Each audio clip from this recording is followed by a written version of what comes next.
আসসালামু আলাইকুম। আমি রুমা মাহমুদ, আমার পেজ রুমাশালা স্কুল থেকে। কেমন আছো আপুরা সবাই? আলহামদুলিল্লাহ আমি ভালো আছি।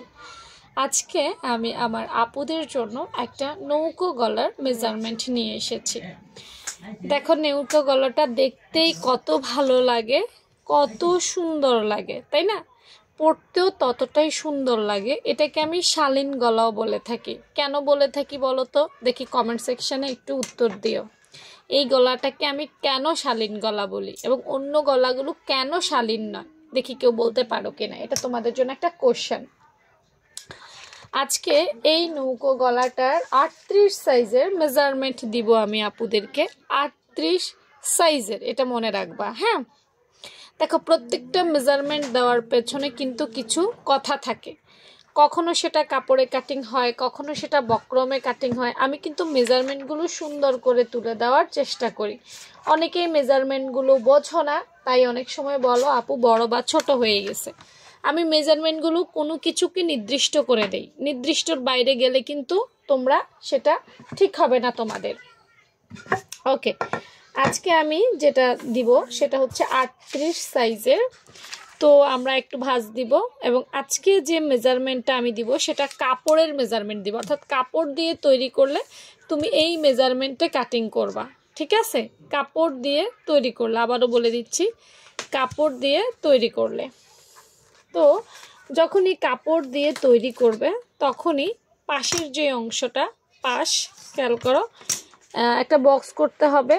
পাশে নেবে তুমি 4 ইঞ্চি। এই দেখো, 1 2 3 4, একটুকু আমার বাড়তি স্কেলে এই 4 ইঞ্চি এখানে।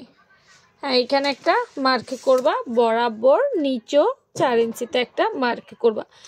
নিচেও একটা দাগ দেওয়ার কারণ হচ্ছে যেন স্কেলটা সোজা থাকে, অন্য কিছু না। দিয়ে ফেললাম। এরপর হচ্ছে লম্বার মাপ। নৌকো গলার বৈশিষ্ট্য হচ্ছে পাশে বেশি থাকবে, লম্বায় কম থাকবে। লম্বায় আমরা নিব 2.5 ইঞ্চি। কতটুকু নিব? 2.5 ইঞ্চি। এই 2, এই 2.5, খেয়াল করো। হ্যাঁ, এই 2.5 ইঞ্চি নিলাম।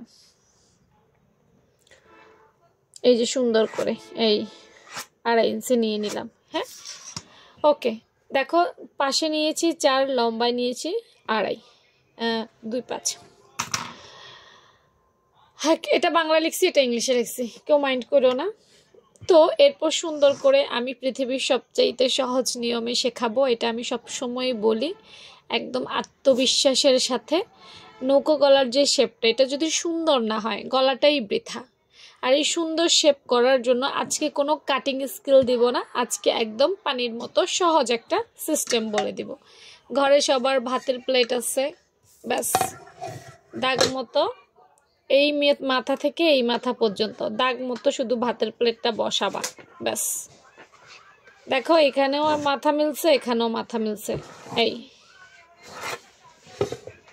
ঠিক আছে? যেটা যেভাবে সুন্দর পারফেক্ট সেটাই দেখানোর চেষ্টা করব। এরপর সুন্দর করে এটাকে কেটে ফেলবো। তারপর সুন্দর করে এই দাগে দাগে আমরা কেটে নিব। ঠিক আছে? সহজ পদ্ধতি থাকতে আমরা কঠিনে কেন যাব?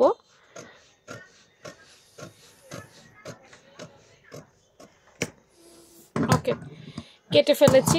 এখন আমি একটু খুলে দেখাবো এটার লুকটা কেমন এসেছে। এই যে এটার লুক এসেছে এইরকম, দেখছো? এই পৃষ্ঠায় দেখাইলে এমন একদম সুন্দর। এখন আসো, এটা হচ্ছে কাপড়ের পট্টি দিয়ে তৈরি করলে সেই মেজারমেন্টটা। কারণ হচ্ছে আমরা যখন সেলাই করব, কাটবো এখানে, আমরা কিন্তু সেলাইটা এখানে করব। ঠিক আছে? এটা মনে রাখো। গলা কিন্তু আরেকটু বাড়বে, 4 4.5 চলে যাবে। হ্যাঁ, এই কথাটা মনে রেখো। আমরা সেলাইটা এখানে করব। হ্যাঁ, এটা মনে রাখো, তাইলেই হবে। আর এখানে 1/2 ইঞ্চি কাটটা চলে যাবে, আবার এখানে 1/2 ইঞ্চি বেড়ে যাবে। অর্থাৎ ঘুরে ফিরে তোমার গলাটা ঠিকঠাক হবে। যারা বলো আপু ছোট হয়ে যায়, তারা আসলে যেটা যেখানে সেটা সেখানে অ্যাপ্লাই করো না, হয়তো অন্য কোথাও অ্যাপ্লাই করো, বক্রমে করে ফেলো, বা আসলে অন্যরকম না, অন্য কিছু তো নিলে হবে না। আমি কাপড়ের মেজারমেন্ট দিছি, কাপড়েই তৈরি করতে হবে। এত সহজ সহজ কাটিং স্কিলগুলো পেতে অবশ্যই চেষ্টা করবে, নিয়মিত ভিডিওগুলো দেখবে, তাহলেই ইনশাল্লাহ শিখতে পারবে। আর যারা এখনও পেজটা ফলো দাও নাই, ফলো দিয়ে রাখবে। আর আজকের টেকনিকটা কেমন লাগছে জানাতে কিন্তু ভুলবা না। আল্লাহ হাফেজ।